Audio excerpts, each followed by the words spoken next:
Hello children, how are you? I hope you all are doing good. So today we are going to start a chapter which name is From Spring Days to Winter. So read the title of the poem again and what do you expect to read in the poem from spring to the winter. तो क्या हम इस poem में पढ़ने वाले हैं? आपको पता लग रहा है spring से लेकर winter तक. Okay, so this is about the changing seasons. Could it be a poem about emotions invoked by seasons, or write down your prediction? Now read the poem and to see if your prediction is correct or not. क्या season के जरिए life में लोगों के emotions को बताया गया है, क्या बताया गया है? तो poem read करते हैं, उसके बाद आप ये decide करेंगे. So let's start. In the glad springtime, when leaves were green, oh merrily the throstle sings. I sought amid the tangled sheen, love whom mine eyes had never seen. Oh the glad dove has golden wings. So इस season में speaker ने क्या बताया है? कौन सा time है ये? स्प्रिंग सीजन का टाइम है, जब लीव्स क्या है? ग्रीन है, हर तरफ क्या है? हरियाली ही हरियाली छाई हुई है. और थ्रोस्टल जो है, जो एक टाइप का बर्ड है, वो बहुत खुशी के साथ गा रहा है. I sought amid the tangled sheen, sunshine जो है वो टेढ़ी मेढ़ी होकर, नॉट स्ट्रेट, टेढ़ी मेढ़ी होकर वो सनशाइन हर जगह फैली हुई है. Love home mine eyes had never seen, और किसकी तलाश में है? ऐसा लग रहा है कि मैं अपने लव की तलाश में हूँ. O the glad dove has golden wings, उस ग्लैड, उस खुशी वाले यानी खुश डव की तरह जैसे उसके विंग्स जो है बहुत ही गोल्डन दिखाई देते हैं, ऐसे ही मेरी आँखों में अपने लव को ढूंढ रहा हूँ. तो बच्चा, इस पोएम की जो एक बच्चा होता है ना, वहाँ से कंपेयर किया गया है स्प्रिंग सीजन को. अब वो क्या कर रहा है? हर तरफ से दिशाएं ढूंढ रहा है, कहाँ उसे जाना है, लाइफ में आगे क्या करना है, कहाँ से उसे होप मिलेगी. तो इस तरीके से बताया गया है. Next is between the blossoms red and white, O merely the throstle sing. अब कौन सा सीजन आ गया है? Summer season. और ऐसे में भी हर जगह जो है वो कलियां खिली हुई है, रेड और वाइट फूल जो हैं वो हर जगह खिले हुए हैं. और अभी भी थ्रोस्टल बर्ड जो है वो खुशी के साथ गा रहा है.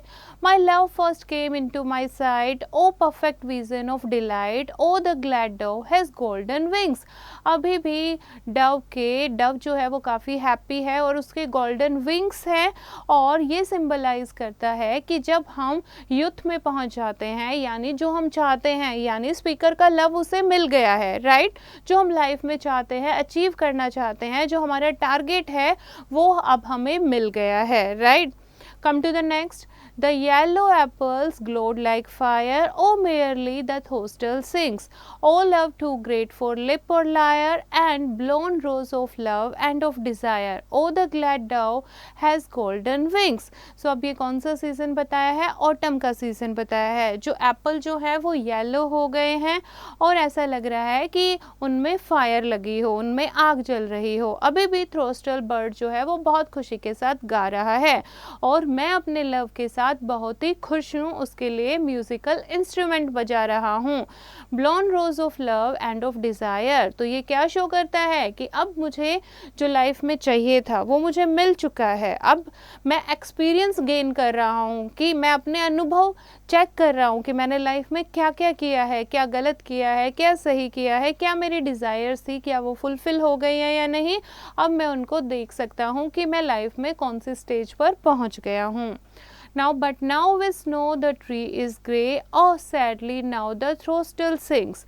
My love is dead, oh well a day, see at her silent feet I lay, a dove with broken wings. Ah love, that though word slain, and phone dove written again. अब ये कौन सा time बताया है? Winter season का. Winter season है, हर जगह snow ही snow है और ट्री जो है, जो हरियाली के साथ लहर दिखाई दे रही थी, वो अब खत्म हो गई है. सारी पत्तियां झड़ गई हैं, ट्री जो है वो ग्रे हो गए हैं. अब जो अभी तक थ्रोस्टल बर्ड जो है वो खुशी के साथ गा रहा था, अब वो सैडली सिंग कर रहा है और ऐसा लगता है स्पीकर कहता है कि my love is dead now, यानी जो मैं पाना चाहता था वो सारी चीज़ें मैंने पा ली हैं और अब जो है वो डेथ वाली स्टेज आ गई है।